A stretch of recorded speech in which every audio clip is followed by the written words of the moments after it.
Hello, and welcome to Continuing the Conversation, where we bring in experts from around the world to go beyond the headlines and take it up where the news left off. I'm Brian Thomas, and in this edition, we're taking a look at ISIS and the caliphate it says it wants to create in Iraq and Syria. This radical Sunni group says it will be a model for the entire Islamic world in the years ahead. Well, will it? Where does it get its funding? Who's in command of this organization? And does it pose a threat, as it says it wants to Europe and the United States? For some answers, let's turn to an expert on the region, a man who's published a number of books on political Islam and who is a regular guest on German Network News, Michael Lüders. Michael, first off, welcome to the program. We understand that ISIS now has taken control of the major oil facility at Baji. It's also in control of major population centers like Mosul. It's certainly getting a lot of funding from these locations. Our first question is, where's it getting its money? Yeah, that's a very good question. You mentioned the most important aspect, the selling of oil to various actors in the region. It's quite interesting to note that oil is even being sold to the government of Bashar al-Assad in Syria, which is the arch enemy of ISIS. But it seems that, once it comes to business, there is no guarantee that they will not cooperate with anybody, which is good because it shows to a certain extent that they are pragmatic. Then another source of income is, of course, the very fact that they do control the border checkpoints towards Turkey, which means that they have a direct control over all goods that enter Syria from Turkey. And of course, these goods are being taxed, and those who want to import goods or export them towards Turkey, they need to pay as well. Then, of course, there is a general taxation system. People who live under the control of ISIS have, to pay taxes. And last not least, there are very rich people in the Gulf states, mainly in Saudi Arabia, who sympathize with the ideology of ISIS, and they are willing to fund their activities. Why do they do that? Well, the main reason is really that they sympathize with their radical ideology. They want this radical Sunni group to become a bulwark against the Shiites in Iraq and in Iran. So in other words, from their point of view, ISIS is a tool to weaken the Shiite population in Iraq and to weaken Iran. Okay, now it has a number of multiple sources of funding, as you mentioned. That money is flowing into its coffers. One of the objectives for using that money is certainly buying weapons. It already has, as we understand, a Scud missile, Apache attack helicopters from arsenals in the United States, as well as advanced tanks. Does it have the capacity right now or in the near future to take on national armies like that of Syria or Iraq?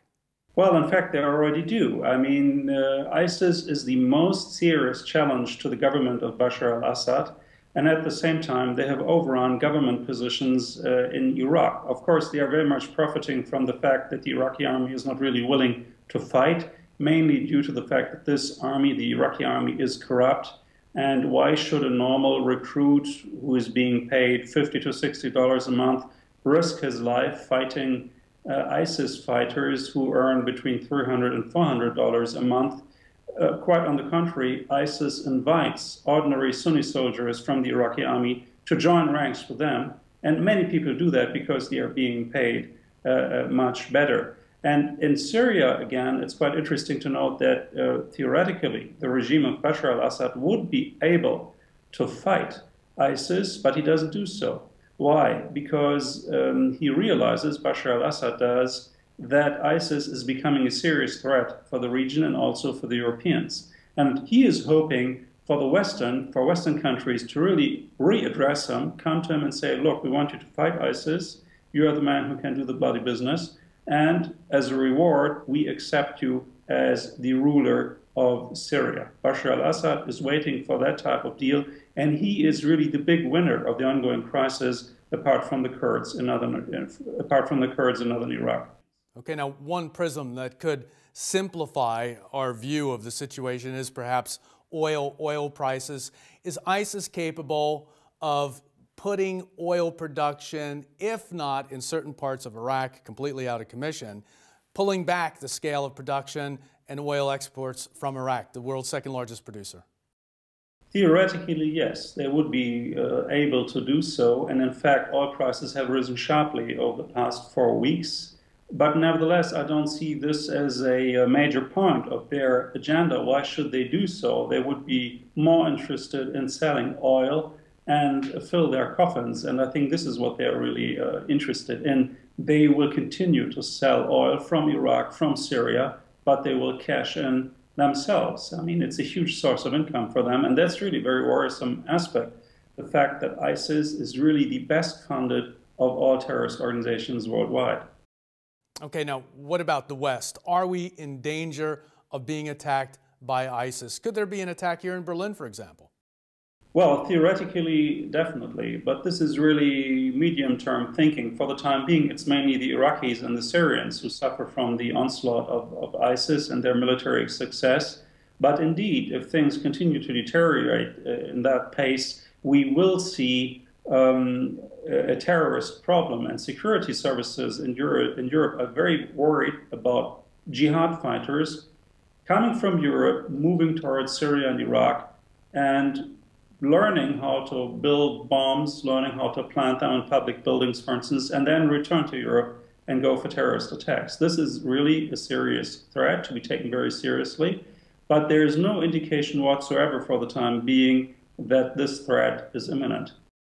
Okay, now Russia has sent some top-level Sukhoi jets to the Iraqi military. America is also providing troops and weapons. How is that going to work out? Two powers that are conducting a proxy war right now in eastern Ukraine, basically, now facing off in a way in Iraq on the same side. Absolutely. It's really interesting to see how things evolve in political terms. Of course, the Russians were very happy to deliver weapons to the Iraqi regime. They did so because the Americans showed very reluctant in delivering modern aircrafts to the regime of Maliki in Baghdad.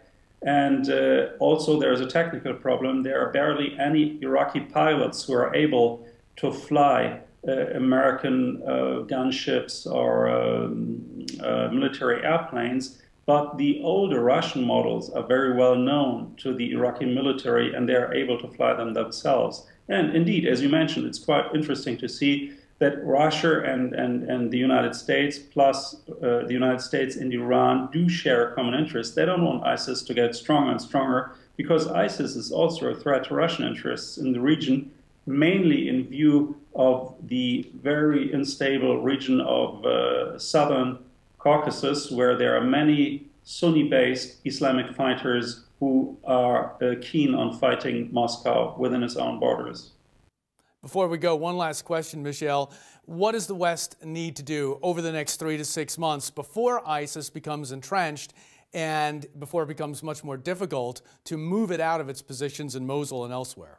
Yeah, that's a very justified question, but unfortunately difficult to answer because there is no recipe that might work. A military option is very difficult to achieve. ISIS is very strong because it does have the backing of most Sunni tribes in Iraq and also in parts of Syria and Jordan. So there is no way to simply fight these people because they are dressed just like you and me. You will not be able to distinguish an ISIS fighter from a normal Bedouin in that area. So a military option is more or less out of the question, which leaves the political option. And what are the political options? Basically, Turkey, Iran, Saudi Arabia, and Israel, the local players and actors, need to talk to each other and find a compromise. Saudi Arabia and Iran need to learn to coexist with each other. So far, they have shown unwilling to really find a compromise on any issue in the Middle East. All this is theory, though. In practice, we will not see a closer cooperation between local actors in the region. So I think things have to deteriorate for some time to come until people in the region will learn that the development is too dangerous to simply let it go. Will it work in the end to constrain this onslaught of ISIS? Very difficult to say. I think the main threat for ISIS comes from within its own ranks. There are too many people involved within ISIS who share the desire of becoming the boss, the chairman of this organization, and this desire by local fighters to become leaders might lead to a split. Also, let us not forget that the Sunnis in Iraq are, basically speaking, moderate people. They only align themselves with ISIS because they hate the Shiite-dominated government of Mr. Maliki. They want to see the toppling of this government. But once this goal is achieved, they will be happy to return to a normal way of life, and ISIS is definitely not part of this equation. They will fight ISIS as soon as they have reached their political demands. Okay, so the political solution, the best way forward right now, bringing in regional players, including Turkey and Israel, to sit down at the table and start talking about this. Michael Lüders, thanks so much for continuing the conversation with us today here at this broadcast. Thank you so much as well for joining us, and we look forward to seeing you again next time as we continue the conversation.